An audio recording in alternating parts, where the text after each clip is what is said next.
साथीहरू नमस्कार। के छ सन्चै आरामै हुनुहुन्छ नि?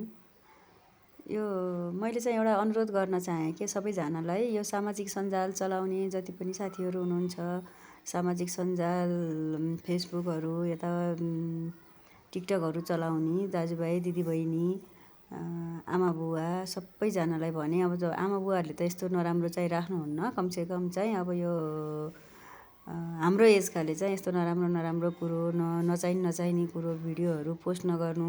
कमसेकम आफ्नो घर परिवारमा नाति नातिना हजुरबा हजुरआ हुनुहुन्छ तिनीहरूलाई राम्रो संस्कार सिकाउनु, राम्रो संस्कार दिनु। त्यस्तो भिडियो पोस्ट गर्नु न साथीहरू।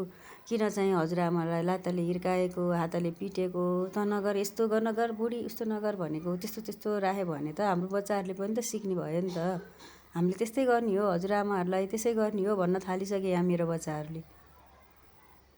रात दिन उनीहरूकै हातमा हुन्छ मोबाइल, उनीहरूसँग एकछिन मोबाइल हेर्छन् बच्चाहरूले। अहिले बाबुआमाको हातमा भन्दा उनीहरूको हातमा मोबाइल धेरै हुन्छ। अनि यस्तो भिडियो पोस्ट गरेर सञ्जाल चाहिँ नतताम त साथीहरू। यस्तो भिडियोहरू अनि नहेरौँ भन्दा पनि आउँदो रहेछ कि मोबाइलमा त फेरि। राम्रो तरिकाबाट गर्न नि सकिन्छ नि त। हजुरआमालाई यस्तो गर्नुहुन्न, यस्तो गर्नुपर्छ, माया गर्नुपर्छ भनेर पनि त बनाउन सकिन्छ। त्यसरी पनि त भाइरल हुन सकिन्छ नि त। भाइरल हुने कुरामा चाहिँ झगडै गर्नुपर्छ, कुट्नै पर्छ, पिट्नै पर्छ भन्ने हुन्छ र? मलाई चाहिँ त्यस्तो लाग्छ है साथीहरू। हजुरहरूलाई कस्तो लाग्छ कमेन्ट गर्नु होला।